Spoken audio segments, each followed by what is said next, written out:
Ayatollah Ali Khamenei समेत Iran के कई बड़े कमांडर और लीडर्स इजराइल अमेरिका हमले में मारे गए। सवाल उठ रहे हैं कि ईरानी लीडर्स की इतनी सटीक लोकेशन इजराइल अमेरिका को कैसे मिली। बीच ईरान के पूर्व राष्ट्रपति अहमदीनेजाद ने एक बड़ा दावा किया है। अहमदीनेजाद ने कहा कि ईरान ने मोसाद के जासूसों को पकड़ने के लिए जिस यूनिट का गठन किया था, खुद उसका मुखिया मोसाद का एजेंट था।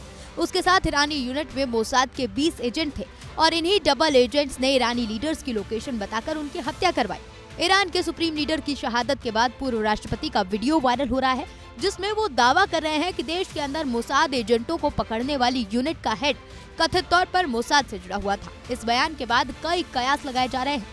दरअसल इजराइल ने 28 फरवरी को ईरान पर बड़ा हमला किया। इस हमले में supreme leader ayatollah Ali Khamenei, उनकी बेटी, दामाद और IRGC के कई सीनियर मिलिट्री ऑफिसर शहीद हो गए। ये हमला तब हुआ जब सुप्रीम लीडर IRGC के सीनियर मिलिट्री ऑफिसर से मिल रहे थे। हमले के बाद इजराइल के प्रधानमंत्री नेतन्याहू ने एक प्रेस कॉन्फ्रेंस की और दावा किया कि खामेनेई मारे गए और उनकी फोटो उनके पास पहुंच गई है। इस दावे से सवाल उठ रहे हैं कि इजराइल के पास इतनी सटीक जानकारी कैसे थी और क्या खामेनेई के अपने ग्रुप में कोई गद्दार है। ईरान के पूर्व राष्ट्रपति महमूद अहमदीनेजाद ने साल 2021 में एक चौंकाने वाला दावा किया था। एक इंटरव्यू में अहमदीनेजाद ने मोसाद को लेकर बड़ा दावा किया कि ईरान की सीक्रेट सर्विस ने देश के अंदर मोसाद एजेंट्स को पकड़ने के लिए एक स्पेशल यूनिट बनाई थी, लेकिन जांच में पता चला कि उस यूनिट का हेड खुद मोसाद का ऑपरेटिव था।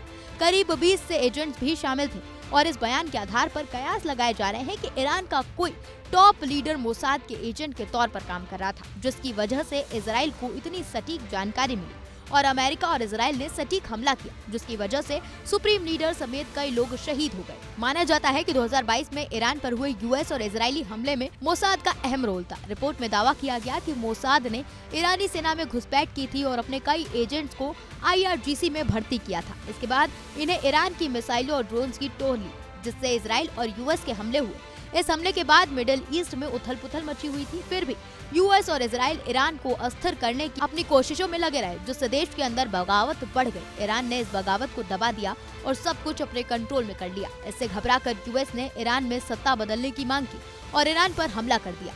हमले के बाद ईरान ने जवाबी कार्रवाई करते हुए इजराइल पर हमला किया। ईरान ने सऊदी अरब, बहरीन, जॉर्डन, सीरिया, UAE और कुवैत में US के मिलिट्री बेस पर भी बड़े पैमाने पर हमला किया।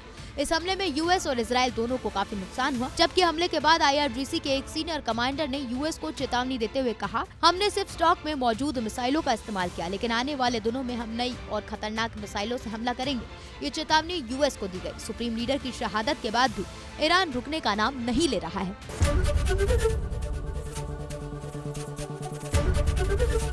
ABP गंगा, खबर आपकी, जुबान आपकी।